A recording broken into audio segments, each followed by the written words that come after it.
Olá, pessoal! Sejam muito bem-vindos a mais um episódio do Juventude pelo SUS. É uma alegria enorme ter vocês aqui com a gente, acompanhando esse espaço de diálogo, escuta, transformação.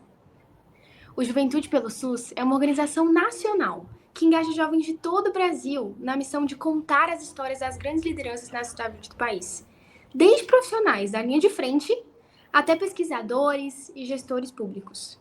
Também trabalhamos com a produção de relatórios de políticas públicas, que expressam com seriedade e profundidade as prioridades da juventude brasileira na saúde pública. E no episódio de hoje temos uma convidada muito especial, que eu estou muito feliz mesmo com a presença dela nesse episódio. E temos a honra, então, de receber a Renata Reis, que é diretora executiva do Médicos Sem Fronteiras no Brasil. Com uma trajetória marcada pela acesso à saúde em contexto de vulnerabilidade, Renata iniciou sua caminhada na MSF pela área de advocacy e acesso imunitário, atuando diretamente na proteção de populações em risco, em zonas de conflito, desastres naturais e emergências sanitárias. A Renata também esteve à frente de estratégias de articulação com o SUS, especialmente em parceria com a Secretaria Especial de Saúde Indígena, e liderou respostas a situações de crise, como a pandemia de Covid-19 e, mais recentemente, os desastres ambientais que o Brasil vem enfrentando.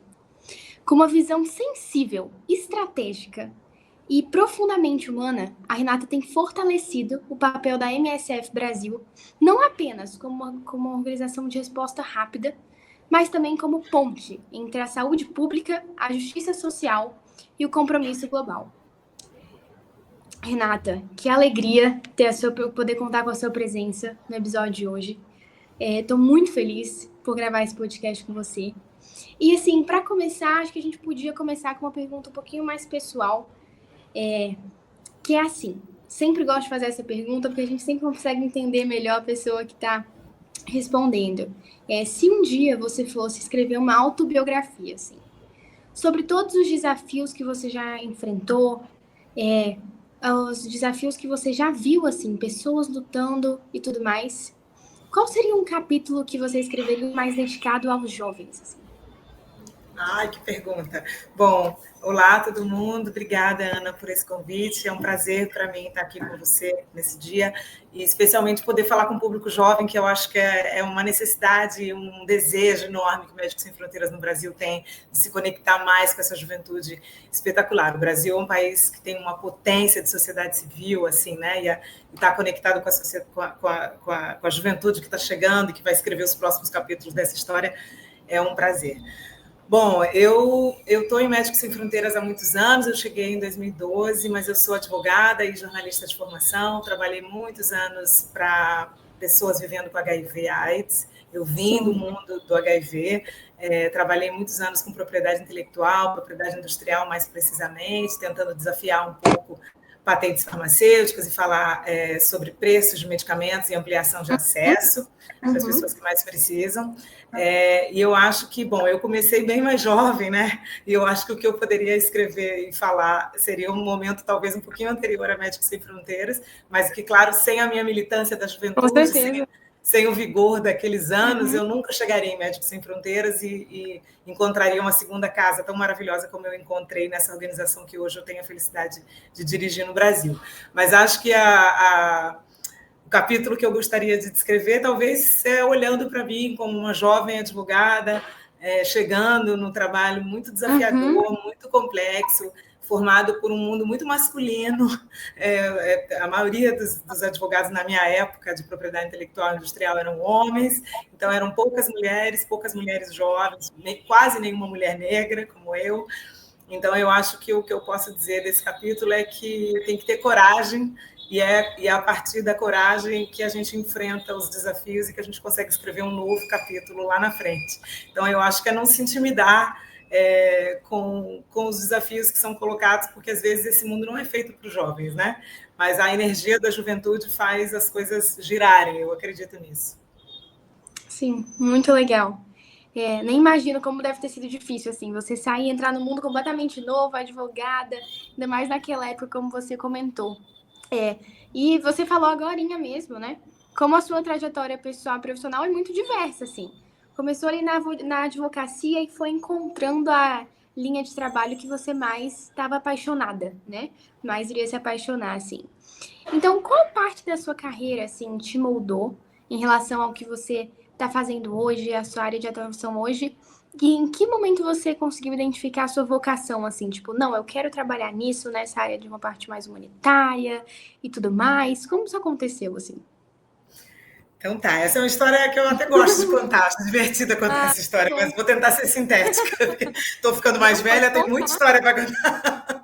Bom, mas vamos lá. Eu, na verdade, sou jornalista de primeira formação, né? Minha primeira graduação era jornalismo, eu trabalhava em TV, fazia produção de telejornal lá no interior. Eu nasci no interior do estado do Rio de Janeiro, eu sou de uma cidade chamada Campos dos Goytacazes. Mas antes de ser jornalista, eu tive uma vida dura, fui secretária, fui caixa de supermercado na vida, vim de uma família muito simples e construí a vida ali na batalha.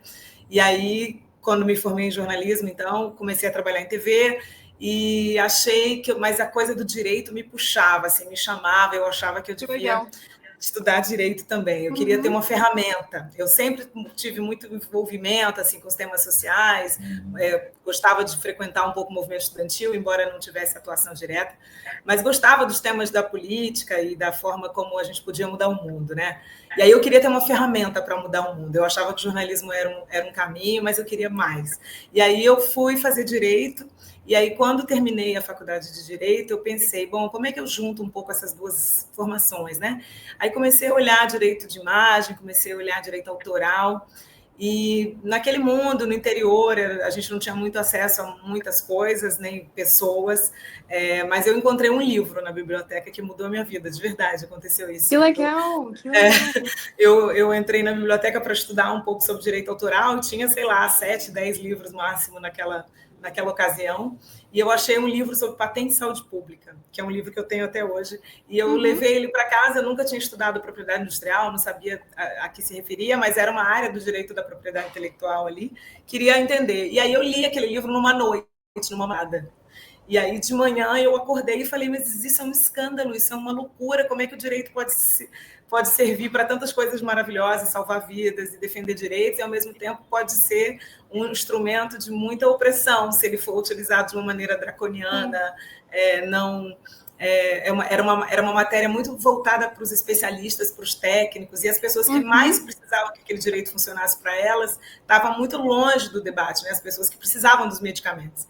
E aí eu decidi naquela noite, no outro dia, de que era isso que eu ia estudar. E eu decidi fazer um mestrado nisso e me especializei em propriedade industrial, assim, Que e legal. decidi trabalhar para as ONGs. E aí eu vim para o Rio trabalhar na ABIA, que é a Associação Brasileira Interdisciplinar de AIDS, e aí a minha carreira começou nesse tema, onde eu tenho uma paixão. Depois eu fiz um mestrado, né, um doutorado sobre esse tema, e acho que a gente tem que ter o universo, às vezes dá umas pistas, assim. Às vezes a gente pega...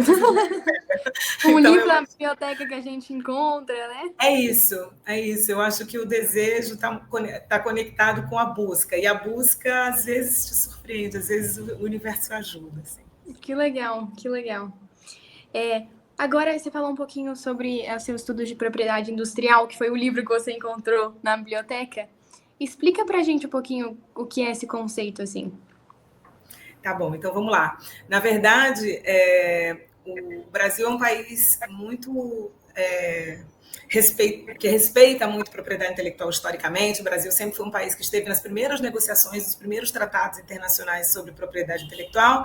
Propriedade intelectual é o marco jurídico que regula criações do espírito, criações do conhecimento, criações. Então, vão desde cultura, né, direitos de autor, música, coreografias, livros, poesia, mas ele passa também por outros tipos de criação humana, que passam pela tecnologia, passam pela inovação. Então, ele é um guarda-chuva do direito que cobre patentes, marcas, desenhos industriais. Esse grande guarda-chuva, né? A área de propriedade industrial fala das inovações tecnológicas, técnicas, não são criações de espírito culturais, né? E aí esse campo do direito ele é regulado, muito regulado, porque você precisa... A ideia por trás, de uma forma bastante simples, assim, a ideia por trás desse direito é como é que você fomenta a inovação técnica para levar a sociedade para frente. Você fornece monopólio por um tempo específico da vida desse inovador, dessa empresa ou dessa pessoa, para que ele compartilhe com a sociedade o que ele descobriu e, em troca, ganhe o tempo de exploração daquela tecnologia sozinho, para ele poder pagar o tempo do investimento e o recurso do investimento. É esse, em tese, o desenho desse direito. O que acontece na prática é que esse direito é muito super utilizado. Nem se conta toda a revelação, e você consegue ficar com os 20 anos de monopólio, e você consegue explorar sozinho no mercado com preços muito altos, e isso, num campo farmacêutico, impede o acesso das pessoas. Entendi. E aí o que entra o que você falou, né? Como pode ser utilizado tanto por bem quanto por mal. Então a gente tem essa construção. Se o direito for, se ele não for seguido à risca, ou se ele for extrapolado, ou se ele for muito invisibilizado para quem precisa manejar esse direito, ele se torna uma marca de opressão, eu diria. Entendi. Realmente se torna mesmo, né? Se a gente não tomar cuidado, assim, quando a gente vê. E antes da gente começar a entrar um pouco mais a fundo na nossa conversa aqui, outro tópico também que a gente vai falar é sobre advocacy e saúde humanitária, né? Que caminham juntos no seu trabalho, assim, desde quando você começou a estudar um pouco mais a AIDS e trabalhar um pouco mais na AIDS, até hoje, eles são uma das bases, assim, do seu dia a dia. Então, como você explicaria para os jovens que estão ouvindo a gente? Muitos não conhecem esse conceito de advocacy, que não é tão falado sobre aqui no Brasil, né? E como você explicaria esse conceito de advocacy em saúde e por que isso é tão importante, tanto na missão da MSF, como também na saúde pública brasileira no geral, assim, né? Como a advocacy é importante. Sem dúvida. Então, eu passei esses anos todos na BIA como coordenadora de projeto, mas era coordenadora de advocacy. Quando entrei em Médicos Sem Fronteiras, eu pude criar a área de advocacy de MSF no Brasil. Sou professora de advocacy aqui na PUC do Rio de Janeiro, no mestrado profissionalizante, se chama MAP. Bom, o advocacy nada mais é do que ferramentas que a gente utiliza, estratégias, para advogar por determinada causa, fazer mudanças acontecerem. Então, o advocacy se confunde muito, às vezes, com comunicação. Tem pessoas que pensam, eu fazer advocacy é falar sobre um tema. Falar sobre um tema é parte do advocacy se a estratégia de comunicação que tiver desenhada naquele caso concreto for necessário. Mas, na verdade, o advocacy ele é um pouco mais do que comunicar. Ele é fazer mudanças efetivas em determinadas áreas. Pode ser em políticas públicas, pode ser em comportamentos, pode ser em projetos, pode ser em reformas institucionais grandes. Muitos campos necessitam de advocacy para fazer com que a agenda avance. E tem profissionais dedicados a isso. Então, são pessoas treinadas e formadas que vão trabalhar apoiando organizações ou instituições, ou hoje em dia até empresas, a advogar por determinado tema. Não é o advogar no sentido advocatício da coisa, no sentido legal, jurídico. Às vezes, uma estratégia jurídica é necessária também no advocacy para fazer com que algum tema avance, ou que algum tema tenha visibilidade. Mas isso faz parte da estratégia. O advocacy em si não necessariamente implica em advogar litigiosamente, né, com advogados.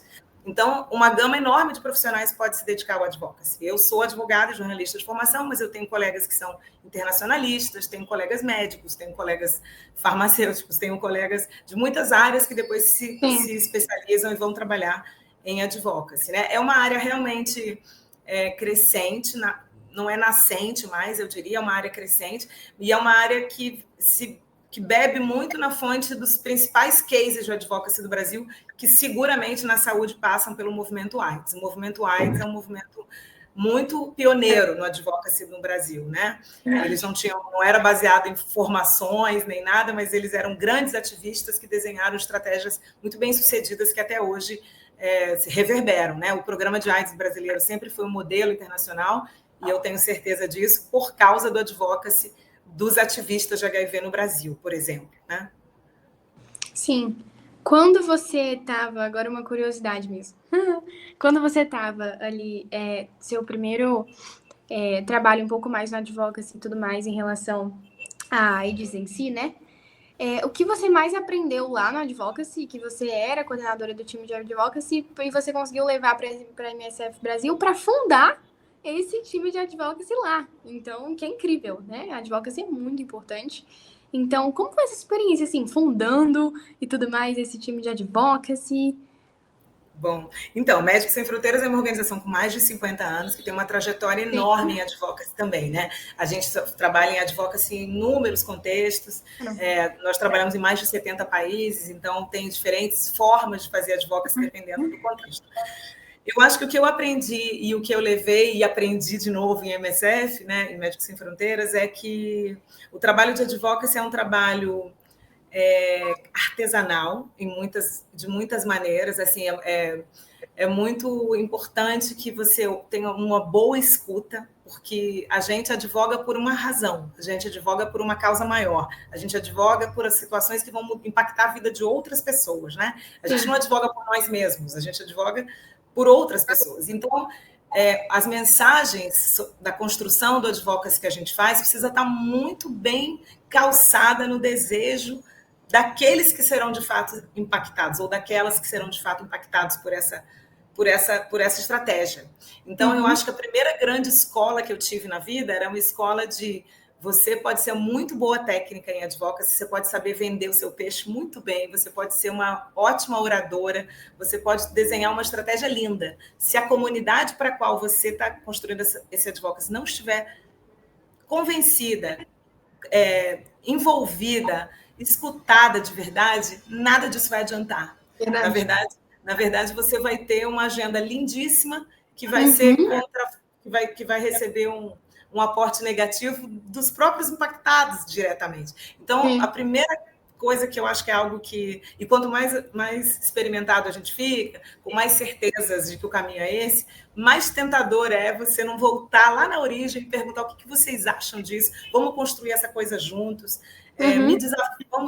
Eu gosto de ser desafiada pelas pessoas para as quais a gente trabalha, né? Porque, afinal de contas, é para isso que serve a estratégia.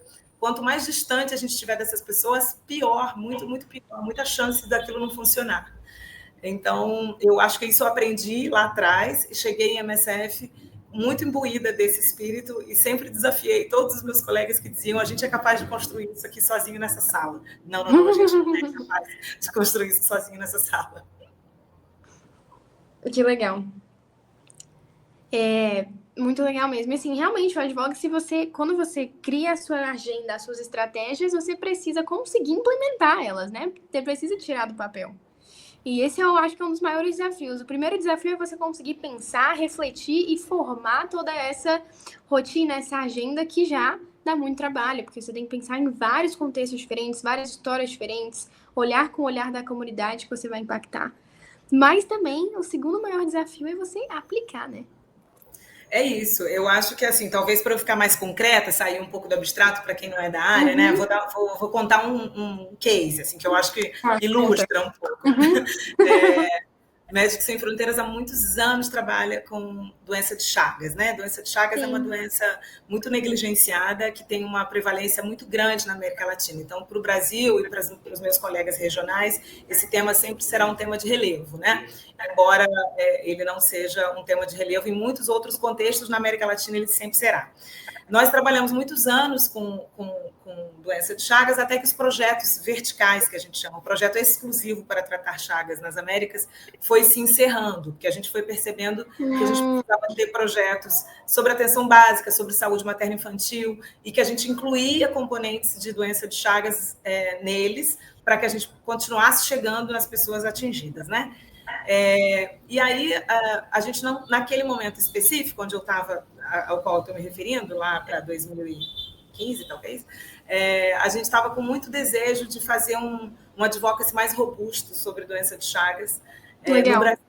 E aí a gente convidou algumas pessoas vivendo com Chagas para conversar, fazer uma espécie de grupo focal, perguntar para eles um pouco o que eles precisavam, porque é uma doença tão negligenciada que ela precisa de medicamentos novos, ela precisa de distribuição mais acelerada, especialmente nas zonas remotas do país. É preciso que os médicos saibam diagnosticar Chagas, que é uma doença tão invisível que os médicos jovens nem conhecem, acham que a doença está erradicada. É preciso criar mais diagnóstico, é preciso criar terapias pediátricas, enfim, é uma doença que tem tantas necessidades que a gente foi conversar com eles perguntando assim, bom, onde que a gente bota o foco do nosso advocacy esse ano para Chagas? E eu podia esperar tudo, que eles iam me dizer, eu quero uma tecnologia médica nova, eu quero um marcador de cura, eu quero um diagnóstico novo. E eles falaram para nós, não, a gente quer existir. Porque, na prática, todo mundo acha que essa doença é uma doença do passado. E isso, para nós, é a maior ofensa que existe. Eu vivo com uma doença que as pessoas me dizem que não existe mais. E o que eu sou, então? Como é que eu vivo com uma situação onde eu não consigo nem levar essa conversa adiante, porque as pessoas pensam que eu não existo, eu quero existir. Então, era essa a agenda. E aí a gente criou uma estratégia de convencer o governo brasileiro a propor à OMS um Dia Mundial de Combate à Doença de Chagas. E isso era um tiro muito longo, né? Porque a gente achou, nossa, é uma missão fazer isso. Mas a gente foi atrás, porque esse era o sonho daquela comunidade, era isso que eles queriam, era visibilidade, isso era o início de todas as outras coisas. E a gente conseguiu, e a gente conseguiu com eles. E o governo brasileiro encampou essa ideia e levou para a OMS e passou. E dia 14 de abril, que está chegando, é o Dia Internacional de Luta contra a Doença de Chagas. Que legal, incrível, incrível mesmo, que história incrível. E é muito verdade isso, a gente tem que escutar mesmo. Eu teve um podcast que eu gravei aqui com a Miriam Crechu, e ela falou muito sobre exatamente isso, assim, mas mais em relação à medicina aplicada, mas como você precisa escutar o paciente como um todo, assim. E você precisa tratar não só a febre. Então, por exemplo, os casos que estão aumentando, ou às vezes os sintomas dos pacientes, mas sim a infecção. E nesse caso, a infecção poderia ser a visibilidade, por exemplo, uma das infecções ali que estavam fazendo aquela comunidade de pessoas sentir um pouco mais, assim, invisível e não ter acesso aos medicamentos e tudo mais, né? Exatamente. Não conseguirem nem o diagnóstico, né? É um número muito pequeno de pessoas que conseguem ser diagnosticada com Chagas. Quantas vezes a gente escuta pessoas mais velhas dizendo, meu tio morreu de coração grande. Já ouviu isso? Você é muito novinho, já ouvi. Mas se você conversar com seu avô, com a sua avó, eles vão dizer, fulano nasceu de barriga d'água, morreu de barriga d'água, morreu com coração grande. Quantas dessas pessoas morreram com Chagas? A doença de Chagas sem diagnóstico. Verdade, sem diagnóstico. E agora, mudando um pouquinho do foco até, durante a pandemia de Covid-19, a MSS enfrentou um dos seus maiores desafios no país, né? Realizando uma operação muito grande aqui para conseguir estabilizar um pouco dos casos e atuar de uma melhor forma no Brasil. Como foi liderar e contribuir com essa resposta da MSF na pandemia e o que você aprendeu, assim? Deve ter sido muito difícil, nem imagino. Então... eu diria que foram os anos, talvez os anos mais desafiadores da minha carreira até o momento. Espero não viver nunca mais uma pandemia daquelas, mas enfim, o mundo não está livre, né? Bom, eu diria, a história é a seguinte: Médicos Sem Fronteiras trabalha no Brasil há 30 anos, mais de 30 anos, né? A gente veio em 1991 trabalhar com a população indígena na Amazônia, combatendo uma epidemia de cólera. Ficamos muitos anos no Brasil trabalhando muito no Rio de Janeiro, com comunidades deflagradas e grandes comunidades que não tinham acesso à saúde, população em situação de rua. Fizemos muitos projetos por aqui, respondemos a algumas desastres socioambientais também no Brasil ao longo desses anos, criamos um escritório brasileiro, onde a gente tem recrutamento de profissionais para os nossos projetos, a gente tem captação de fundos, advocacy, a gente tem uma área médica, enfim, a gente tinha uma presença robusta no Brasil, a gente tem muito gratidão ao Brasil. O Brasil é um país que respeita muito Médicos Sem Fronteiras, que colabora conosco, mas a gente nunca podia imaginar na nossa vida que a gente teria 30 projetos no Brasil, num período de 18 meses, em 12 estados.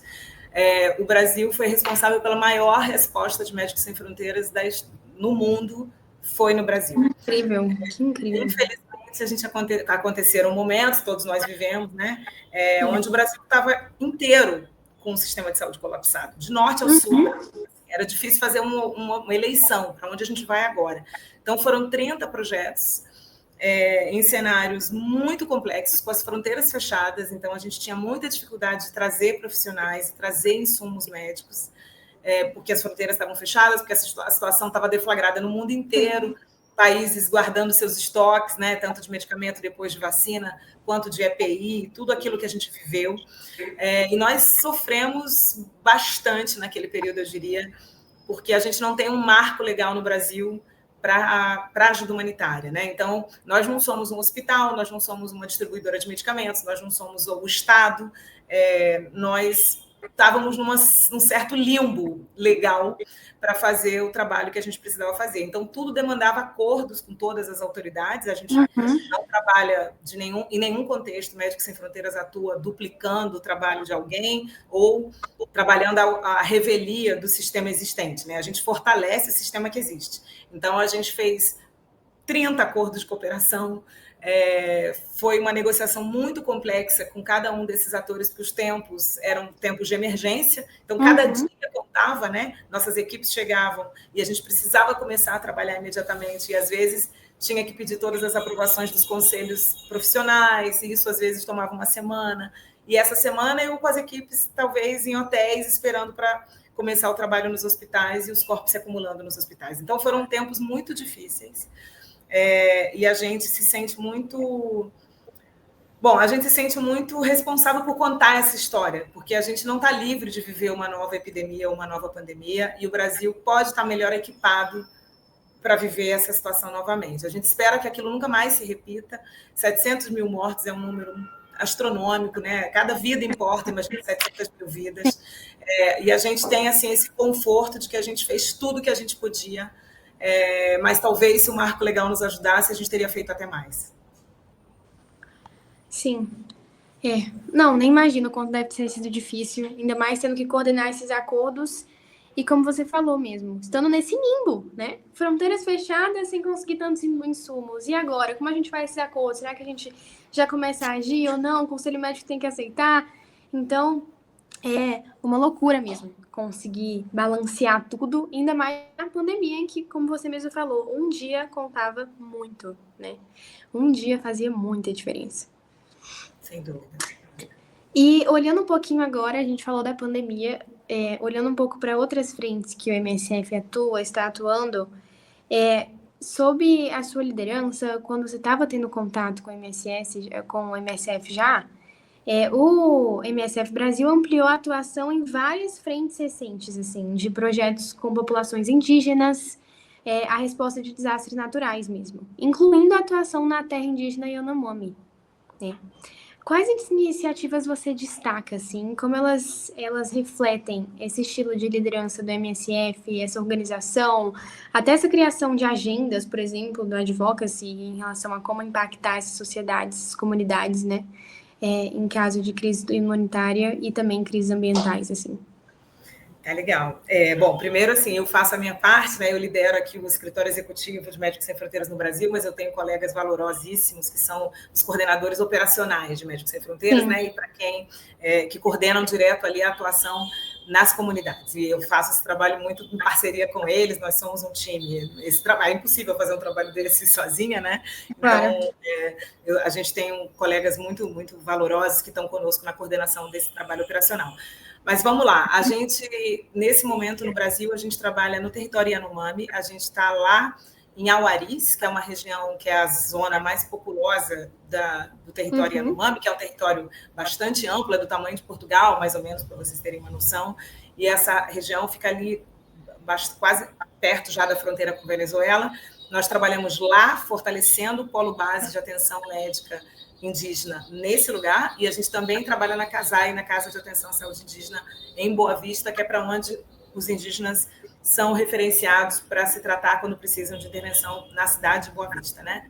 Mas a gente sempre acreditou que a gente precisava estar nos dois lugares, porque essa população precisa receber o melhor e o mais possível atendimento dentro do seu território para evitar que eles venham para Boa Vista, porque aí estão expostos a outras doenças, tem que levar as suas famílias, eles não vão sozinhos, e tudo isso demora muito tempo para voltar para as comunidades. Então, a gente gostaria de fazer as duas pontas, porque a gente acredita que a gente pode oferecer uma saúde mais eficiente assim. A gente tem muito orgulho de trabalhar no território Yanomami junto com o povo Yanomami, que é um povo que a gente respeita enormemente, é um povo que trouxe a MSF para o Brasil, que tem as suas particularidades, a sua cultura, a sua forma de trabalhar a saúde. A gente também tem um olhar muito atento e uma escuta muito aberta para mesclar a nossa forma de fazer saúde, claro, respeitando a ética médica, os protocolos de Médicos Sem Fronteiras, mas se deixando embeber pela sabedoria tradicional desse povo, respeitando a cultura deles e fazendo o máximo que a gente pode para oferecer atendimento, especialmente para a malária, né? Lá no território Yanomami, o foco de Médicos Sem Fronteiras é responder à malária, que tem uma incidência muito alta para esse povo em especial. E aí é um povo que sofria também de situação de desnutrição, então uma associação entre malária e desnutrição é uma associação mortal, especialmente para crianças. Então a gente tenta trabalhar com o máximo de afinco que a gente pode para responder a essa crise.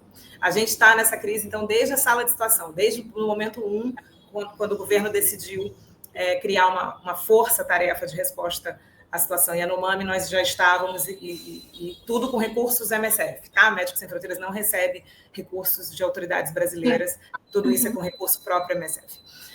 O outro projeto que nós temos hoje no Brasil é na Ilha do Marajó, fica numa cidade chamada Portel.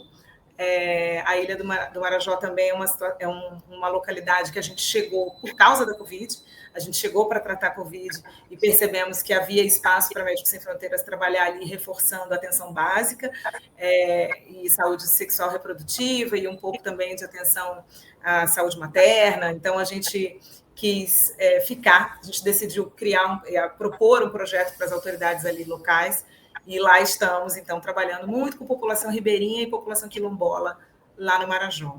E para nós, esses dois projetos são importantes porque eles falam sobre um momento muito especial do Brasil, né? Um momento onde vai ter COP em Belém, a gente está com todos esses desafios ambientais planetários aí, e a gente está nessas duas localidades onde saúde e clima tem tudo a ver, né? Tem tudo a ver, e mais do que tem tudo a ver, a gente trabalha com populações que seguramente são as principais atingidas por mudanças climáticas na hora que ela de fato se dá, né? Então, é com essas populações que a MSF quer estar no Brasil.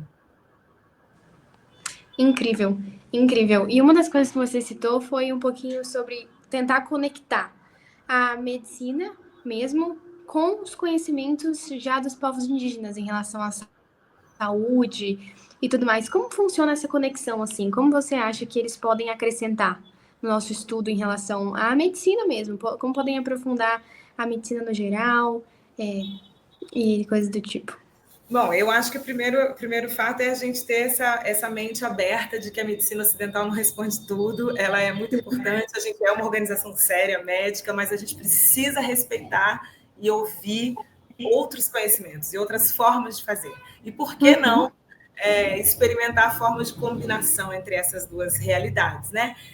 Nós temos mediadores culturais com essas populações, então a gente tem pessoas indígenas que são colegas MSF e que estão conosco nos ajudando a traduzir e complementar a nossa forma de compreender o mundo, o nosso saber, com o saber dessa população para a qual a gente trabalha, com quem a gente trabalha, né? Então, eu acho que o primeiro elemento, antes de citar alguma coisa técnica que eu possa falar, e eu de fato nem posso, porque não tenho aqui um exemplo claríssimo técnico para dar, mas eu posso dizer que a primeira abertura é a abertura ideológica, de que não tem saber melhor que o outro, de que nós precisamos respeitar as comunidades para as quais a gente trabalha, e é assim que a gente vai receber o respeito de volta.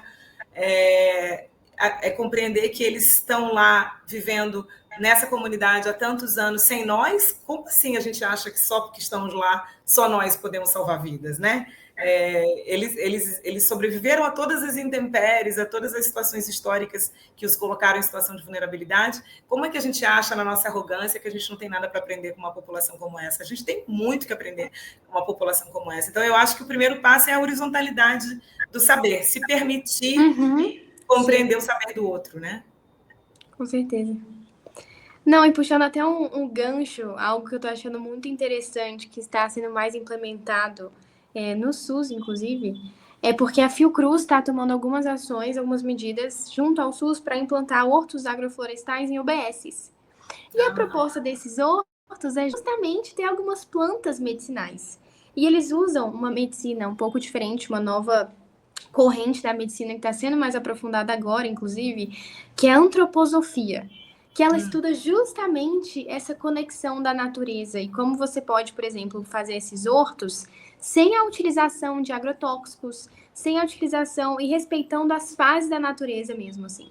Então, é um estudo muito aprofundado, baseado em comunidades tradicionais, que é muito legal mesmo, que a gente vê o potencial desse conhecimento de realmente transformar a saúde pública mesmo. Então, a gente conseguir ter essas farmácias vivas. Então, algumas UBS estão tendo farmácias vivas. Então, eles colhem essas plantas medicinais e produzem os medicamentos para já oferecer para os pacientes, o que é algo muito incrível. Porque uma das coisas que a gente enfrenta no sistema público é justamente a falta de medicamentos. Às vezes, eles não chegam a tempo, né, às UBSs ou aos hospitais. Então, essa alternativa é muito legal e muito aprofundada justamente no conhecimento de comunidades tradicionais. Não, eu acho que essas iniciativas precisam ser valorizadas, né? Claro que não vai solucionar todos os temas de saúde. Sim, claro. A gente sabe que tem situações que a alopatia é a resposta porque é necessário intervenções mais críticas, enfim. Eu não sou de nenhuma maneira, eu represento a organização médica no Brasil e eu tenho muito respeito aos nossos protocolos e a forma como a gente entende a alopatia e a medicina ocidental. Mas, assim, eu acho que no mundo complexo que a gente está vivendo hoje, né, de tanta escassez, de situações muito difíceis, de comunidades que não acessam, de preços altíssimos, de comunidades que não são respeitadas na sua tradição, iniciativas assim do poder público têm que ser valorizadas e melhor propagadas até. Eu queria até conhecer melhor esse projeto que você se refere. Sim. É muito legal esse projeto. Eu posso até te enviar um link depois, algo assim, para você dar uma olhada. Mas você falar um pouquinho sobre essa importância da cooperação, tanto da cooperação entre os times dentro da MSF, quanto entre as comunidades que vocês vão atingir. E também a abertura a novas ideias, assim. Então, que características e quais iniciativas inovadoras você acha que podem ser implementadas assim? Tem alguma que você tem em mente, que você sonha implementar? Olha, a gente tem dentro de Médicos Sem Fronteiras uma área específica de desenvolvimento de projetos inovadores. Assim. A gente tem colegas que coordenam uma iniciativa de Médicos Sem Fronteiras para valorizar projetos que podem trazer inovação para a área médica e para o trabalho de Médicos Sem Fronteiras, né? Nós trabalhamos em contextos muito, muito complexos, a gente trabalha nas crises mais agudas do mundo, nos contextos mais violentos, em zonas de segurança precária, zonas remotas. Então, a gente enfrenta desafios cotidianos, as nossas equipes enfrentam desafios cotidianos para fazer a atenção médica acontecer, que vai desde problemas de supply, porque às vezes é complexo chegar em determinados zonas que sofreram desastres terríveis socioambientais, como, por exemplo, situações onde a gente gostaria de oferecer mais medicamentos e vacinas, mas a cadeia de frio para levar com que aquelas vacinas cheguem às zonas remotas é muito complexa, porque os medicamentos e as vacinas não são termoestáveis, elas precisam estar numa temperatura média de menos 2 graus. E como é que você faz isso em situações onde a energia elétrica é um luxo, onde a gente tem que trabalhar à base de geradores e fazer todo esse transporte congelado, né, por assim dizer, com cadeia de frio. Então, a gente enfrenta desafios dos mais diversos. Eu, talvez, poderia citar para você alguns exemplos de projetos que são inovadores para os contextos que a gente trabalha e que fazem a diferença na vida das pessoas. Legal. Por exemplo, a gente tem um hospital na Jordânia, que é um hospital forte em reabilitação de pacientes vítimas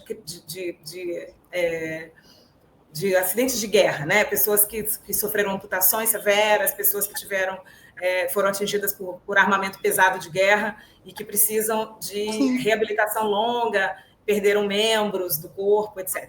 Lá na Jordânia, a gente atende pacientes que vêm de Gaza, pacientes que vêm do Iraque, pacientes que vêm de outros contextos, e esse hospital é específico nisso. Os nossos colegas lá desenvolveram um projeto de desenvolvimento de próteses em impressora 3D. É algo muito simples de fazer. A média do valor dessas próteses é de $20 por prótese.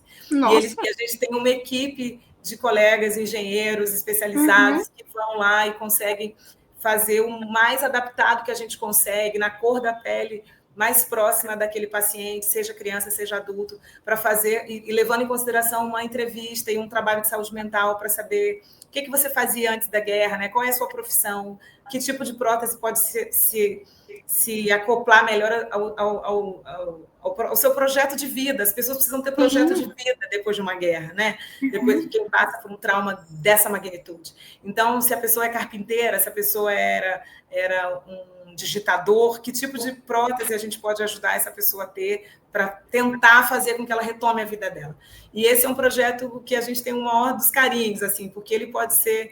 A gente sabe que tem próteses muito mais sofisticadas e muito mais elaboradas aí, mas que tem um custo que é impossível para um paciente naquelas condições, né? Então, a gente cria a tecnologia para imprimir o membro dessa pessoa ali, no hospital que a gente atua na Jordânia. Por exemplo, esse é só um exemplo do que a gente tenta fazer com as condições que às vezes são dadas, né? Em situações muito difíceis. Nossa, muito incrível mesmo, assim, para você ver como que essas inovações são capazes de mudar a vida das pessoas por completo, assim, né? Porque uma prótese muda a vida da pessoa por completo mesmo. Oferece uma esperança, né? Oferece uma esperança Exatamente. de você reconstruir a sua vida, apesar da guerra, apesar das perdas terríveis, da marca emocional que uma guerra deixa, de uma amputação. Mas é isso, a gente tem que oferecer algum caminho de esperança, né, no tratamento médico. Isso é incrível, muito incrível mesmo. E você falou um pouquinho sobre a atuação do Médicos Sem Fronteiras na Jordânia, tudo mais. Como funciona essa conexão entre o Médicos Sem Fronteiras do Brasil com outras áreas de atuação? Assim, claro que tudo envolve um projeto, né, uma organização maior, mas como funciona essa conexão, assim? Tá, a nossa governança é complexa, nós somos grandes, porque nós somos 69 mil pessoas, né? Médicos Sem Fronteiras tem 69 mil funcionários, nós temos alguns centros operacionais, alguns escritórios são centros operacionais, de onde saem os projetos Médicos Sem Fronteiras, a coordenação dos projetos médicos, né? Então, a gente tem, na verdade, 6 centros operacionais, um em África, 5 na Europa, e a gente tem cerca de 25 escritórios, que o Brasil é um deles, onde nós temos trabalhos acessórios às operações, onde a gente faz advocacy, onde a gente tem a área de finanças, a área de captação de fundos. Médicos Sem Fronteiras capta em 40 países, desses 70 onde a gente atua, e nós temos 98% dos nossos fundos de pessoas físicas. Então, nós quase não recebemos recursos de governos e de pessoas jurídicas. Também recebemos, mas a gente tem uma lista importante de pessoas jurídicas que a gente não recebe recursos. Por exemplo, indústria farmacêutica, indústria biotecnológica, indústrias onde a gente pode ter algum conflito de interesse, porque somos também compradores. Então, a gente não pode comprar de empresas que a gente recebe doação, né? Isso pode gerar um problema ético. Então, a gente recebe de empresas e valorizamos empresas que queiram doar para Médicos Sem Fronteiras. Quem estiver me ouvindo aí e tiver empresas, a gente recebe recursos de empresas, sem dúvida. Mas o forte de MSF é receber recursos de pessoas físicas. E então, isso dá para Médicos Sem Fronteiras uma agilidade enorme para chegar nos contextos onde a gente precisa atuar, baseada nas necessidades. Então, a gente não vai fazer a agenda de um financiador, né? A gente vai lá e vai fazer a nossa investigação inicial para saber onde a necessidade está mais colocada, e é lá que a gente vai propor às autoridades que a gente atue. Isso faz com que a gente precise ter escritórios pelo mundo, inclusive para fazer captação de fundos. Então, no Brasil, a gente tem captação, mas a gente também tem uma área médica no Brasil que trabalha apoiando Médicos Sem Fronteiras em outros contextos. Então, a gente tem algumas áreas de expertise aqui no Brasil que são muito caras à MSF, por exemplo, saúde adolescente. A gente tem um tema de saúde mental importante. O Brasil tem um pool importante de psicólogos que trabalham conosco em contextos desafiadores. A gente tem um trabalho que a gente também valoriza muito, que a gente chama de engajamento comunitário. É esse trabalho que a gente está dizendo de colocar a comunidade no centro da resposta, fazer o projeto médico mais aderente àquela comunidade. Então, a gente tem essa área bem forte no Brasil e a gente também trabalha junto a outros colegas em outros contextos, oferecendo a nossa expertise, né, no que a gente é bom. Então, é assim um pouco que funciona, assim, de forma muito superficial. Que legal. E, assim, essa área da saúde mental mesmo é muito importante. O Brasil é o país com o maior nível de ansiedade do mundo. Olha então, só. É muito importante mesmo, né? A gente ter essa linha de frente. Todas essas linhas de frente são muito importantes, assim. A saúde mental é muito importante. E já houve tempo onde se pensava se a emergência era um lugar só de médicos ou se era um lugar de médicos e psicólogos, e está mais do que provado que a saúde mental é saúde, né? Aqui no Brasil, a gente trabalha muito nos desastres socioambientais. A gente teve no Rio Grande do Sul nos 3 episódios últimos, mas a gente já teve também Brumadinho, Mariana, enfim, todos esses grandes eventos. A gente chegava para oferecer ajuda de Médicos Sem Fronteiras e o que ficava mais claro que seria nosso valor agregado era nosso conhecimento de saúde mental em desastre. É verdade, isso é essencial mesmo, assim. Dar esse apoio também psicológico, não só um apoio médico um pouco mais físico ali, né? Então, por exemplo, próteses, né? Como na Jordânia, mas também esse apoio em relação à saúde mental, essencial. Sem dúvida. E, assim, já chegando ao finalzinho do nosso podcast, infelizmente, que eu tô super animada ainda. A pandemia de Covid-19 e outros obstáculos na saúde pública brasileira, como você mesma citou, algumas crises de malária, chagas, epidemias de dengue e alguns desastres ambientais também, revelaram algumas fragilidades mesmo de coordenação e alguns entraves burocráticos no enfrentamento de emergências na saúde do Brasil, assim. Isso foi algo muito bem observado ao decorrer, né, de todos esses obstáculos na saúde pública que a gente teve que enfrentar. E com base nessa experiência e em você ter estado, né, nessa linha de frente, assim, como fazendo esses acordos e tudo mais, como você acha, quais políticas públicas, na verdade, e algumas mudanças estruturais que você julga, assim, indispensáveis para aprimorar o sistema de saúde brasileiro, assim, sabe? O sistema de saúde pública, em termos de gestão, até mesmo técnica e estratégia. Que medidas poderiam tornar a nossa saúde pública, no geral mesmo, mais eficiente no atendimento de pessoas, assim, ainda mais nessas crises maiores? Tá.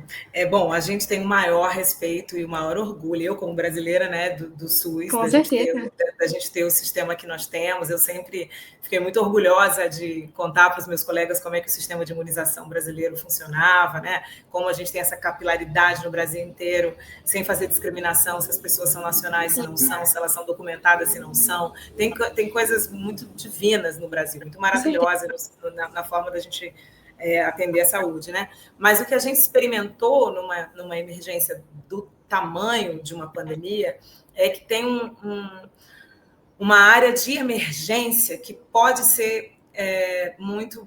Ela merece ser revisitada e ela merece ser aperfeiçoada. Eu acho que a gente está falando de aperfeiçoamento, né? A gente não está dizendo que é um sistema que não funciona, a gente está dizendo que é um sistema que pode funcionar muito melhor.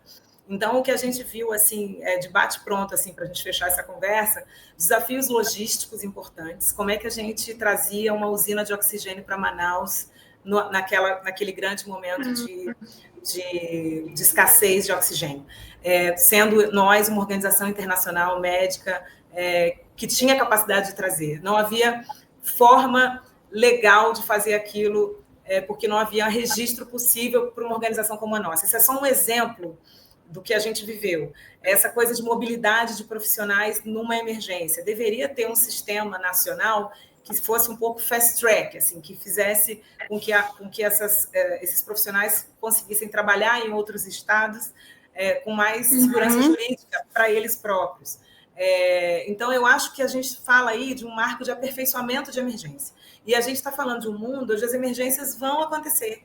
É um momento de mudança climática, é um momento de grandes desastres socioambientais que vão continuar acontecendo, infelizmente, se o mundo não mudar de padrão, né, de forma de consumir, enfim, já a gente pode fazer 1 milhão de discussões sobre saúde climática, mas a única coisa que a gente pode dizer é que até todos os pesquisadores apontam as tendências de que isso vai acontecer de forma mais acelerada e mais intensa.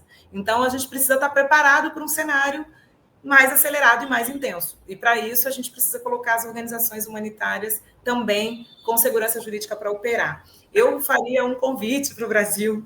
A gente tem realizado algumas conversas com algumas autoridades. Nosso desejo não é, como uma organização internacional médica, trabalhar com política. Nosso tema não tem a ver com partido A, B ou C. A gente não vai tomar nenhuma frente nesse sentido. Nós não somos uma organização que trabalha com política nesse sentido. Mas a gente acha que o Brasil merece um marco. E as conversas que a gente fez aí pela região latino-americana, parece que o Brasil poderia ser pioneiro. Não, eu acho que não tem muitas outras legislações nesse campo específico por aí. Então, talvez isso pudesse ser uma boa ideia para quem gosta de estudar esse tema e provocar o Brasil nessa direção. Sim, com certeza. E é o que você mesmo falou, assim, o SUS é o maior sistema público de saúde do mundo, né? Então, isso que você falou sobre aperfeiçoamento. Então, são esses detalhes de legislação, detalhes de como a gente pode impactar a vida de mais pessoas de uma maneira mais eficiente, ainda mais em momentos de crise, assim. E agora, para terminar, Renata, qual seria uma mensagem, assim, que você poderia deixar para alguma jovem, uma menina que está assistindo aqui o nosso podcast? Ficou muito inspirada com a sua história, assim, em relação a ir para o advocacy, mudar a vida de tantas pessoas na saúde. O que você falaria, assim? Olha, eu acho que eu vou falar o que talvez eu gostasse de ouvir quando eu era jovem e eu morava no interior do Brasil. O Brasil é muito grande, né? Às vezes a gente fala pensando que a gente está falando para o Rio de Janeiro, para São Paulo, para Salvador, mas não, às vezes a gente está falando para meninas que estão agora numa cidade pequenininha e pensando: esse mundo é muito longe de mim, esse mundo é muito distante de mim, isso não é para mim. Isso é para você também. Eu sei que você vai ter que atravessar barreiras que outros jovens mais privilegiados ou que tiveram acesso a mais educação e a outras oportunidades, você vai ter que atravessar fronteiras mais complexas do que essa, eu sei. Mas eu acho que eu sou um caso que eu não queria ser única, eu não sou única, muitas vieram antes de mim para eu estar nesse lugar. Eu nunca imaginei que seria para mim, mas eu estou aqui para dizer que também pode ser para você. E o caminho da educação é o caminho que é o caminho possível, honestamente. Eu diria, estuda muito, fica muito boa nesse negócio aí que você está escolhendo, porque as pessoas estão perdendo muito tempo nas redes sociais, lendo só 3 frases. Senta e estuda mesmo, vai fazer a diferença. Bom, é isso que eu posso compartilhar e desejar boa sorte, porque eu sei que o caminho não é fácil. Sim. Muito obrigada, assim, essa história é muito inspiradora, de verdade, assim, eu tô saindo desse podcast completamente inspirada mesmo. Querida, obrigada. Então, muito obrigada por ter aceitado participar mais desse episódio. Muito obrigada a todos que assistiram o nosso podcast. Se vocês quiserem assistir alguns cortes ou alguma coisa assim relacionados ao podcast também, serão postados no nosso Instagram, @Juventude pelo SUS. Muito obrigada.